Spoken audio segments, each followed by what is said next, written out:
پچھلے کچھ عرصے سے پاکستان بھر میں جبری طور پر لاپتہ افراد کے لیے تحریک سرگرم ہوئی ہے۔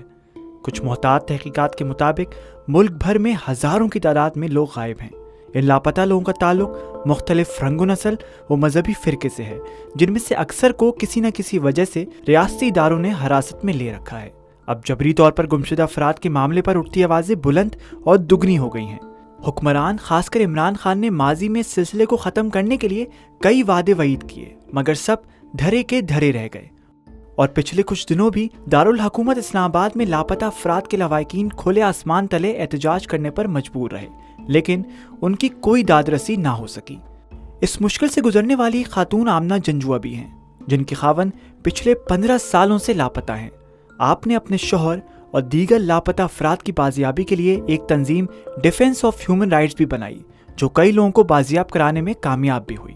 آمنہ صاحبہ کی زندگی ان کے شوہر کے لاپتہ ہونے کی وجہ سے شدید متاثر ہوئی، لیکن وہ اس ظلم کے خلاف ڈٹ گئی ہیں اور اس کے خلاف مسلسل آواز اٹھاتی رہی ہیں۔ ٹیم سوچ نے گزشتہ سال اکتوبر کے ماہ میں ان سے گفتگو کی تاکہ اس معاملے کے بارے میں مزید جانا جا سکے۔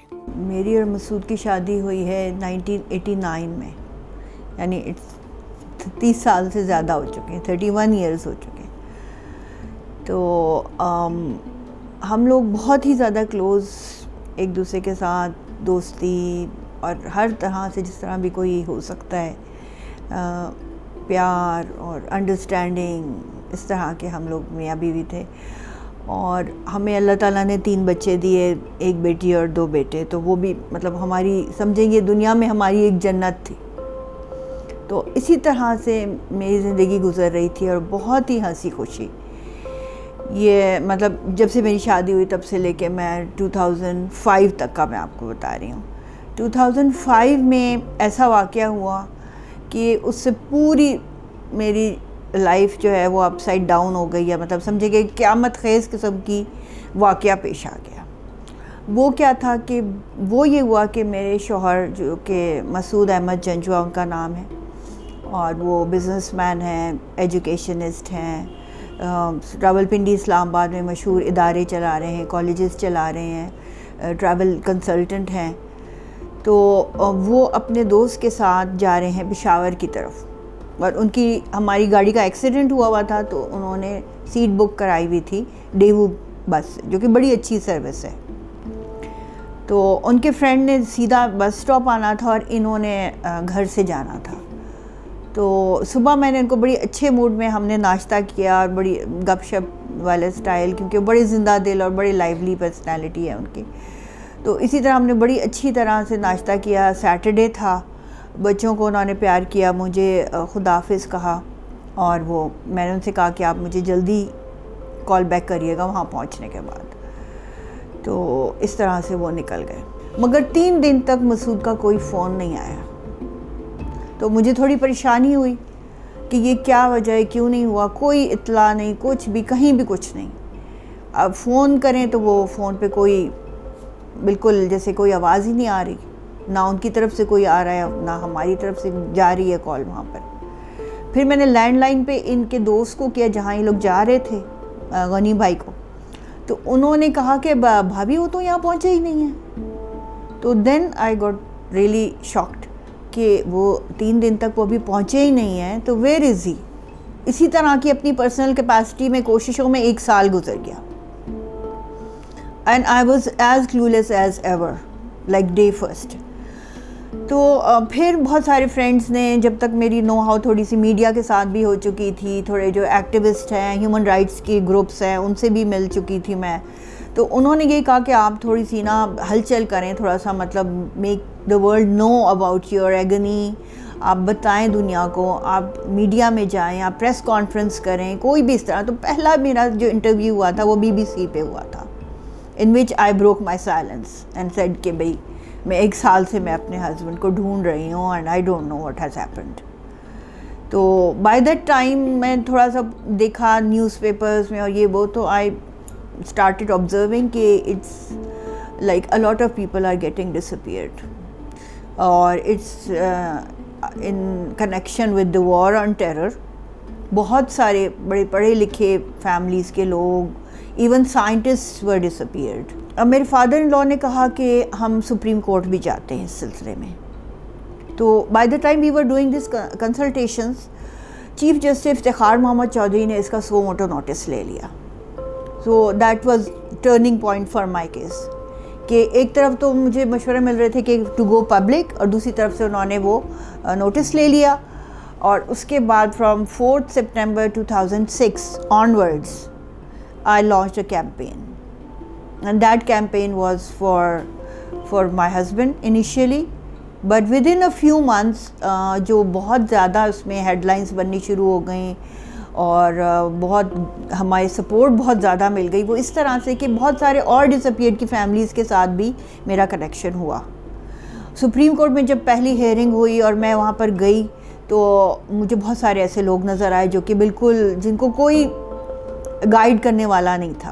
They could not afford the fees of the lawyer. They could not go to the power corridors by themselves. ان کی کوئی سننے والا نہیں تھا.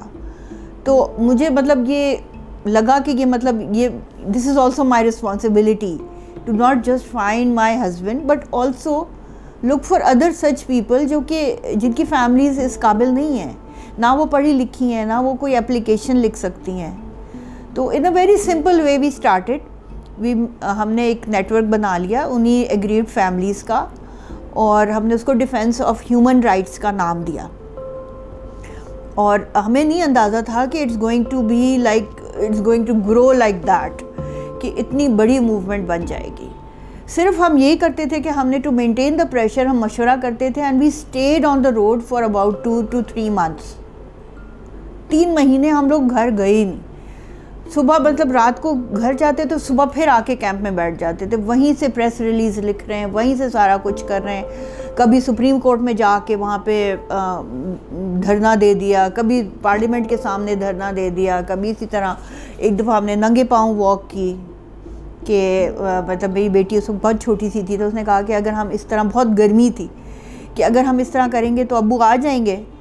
تو پھر اس کا لیٹر اس نے ایک لکھا چیف جسٹس کو, جس میں یہی ساری باتیں تھیں کہ مجھے بہت امی روتی رہتی ہیں, اور ایک دن امی نے کہا کہ ہم جب ننگے پاؤں واک کریں گے, اور میرے پاؤں میں پتھر بھی چبھ رہے تھے اور مجھے درد بھی ہو رہی تھی, مگر میں نے کہا اس طرح میرے ابو آ جائیں گے.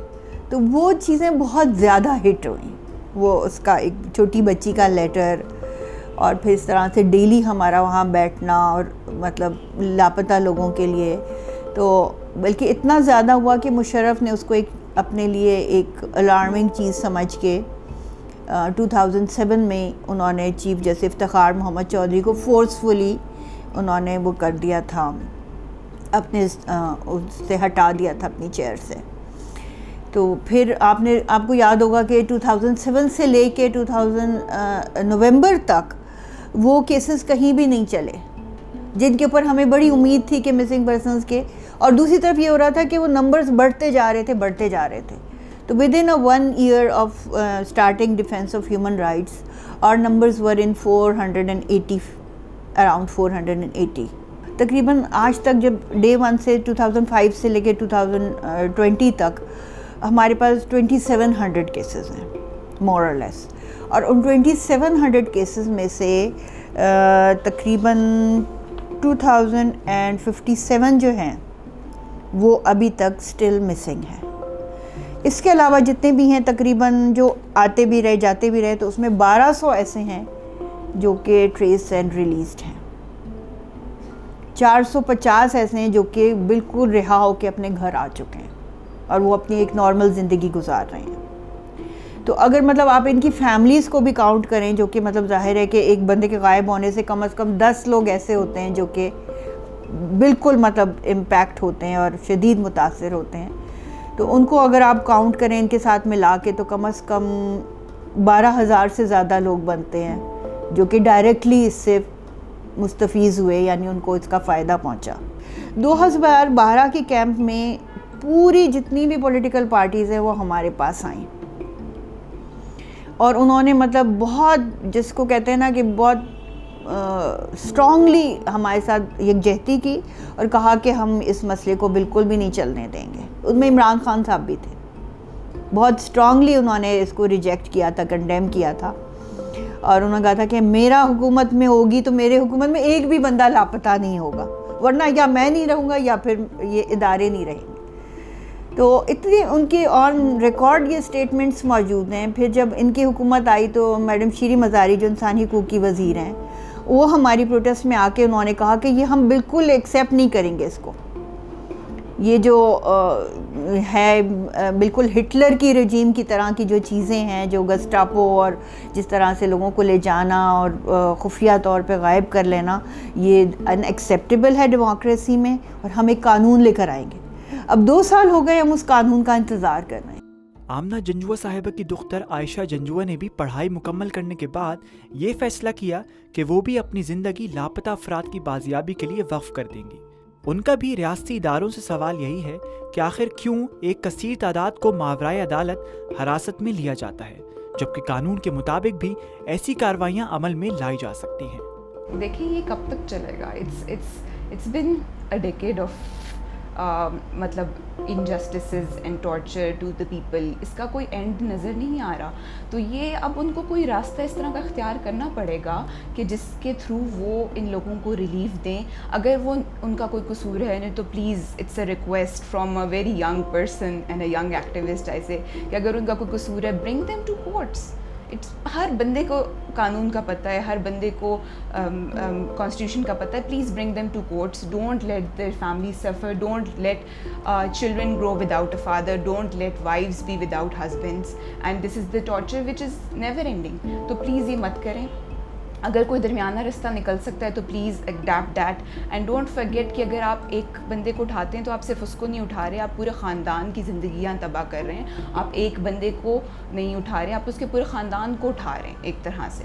اور please have some humanitarian angle to this. یہ مت پوچھیں کہ کیوں اٹھایا گیا، یہ دیکھیں کہ وہ اٹھانے جانے کے بعد ان کی فیملی کے ساتھ کیا سلوک ہو رہا ہے، ان کو کیا سفر کرنا پڑ رہا ہے، and the consequences are so much cultural, social, economic, there is not, مطلب کوئی اینڈ نہیں ہے اس کے لیے۔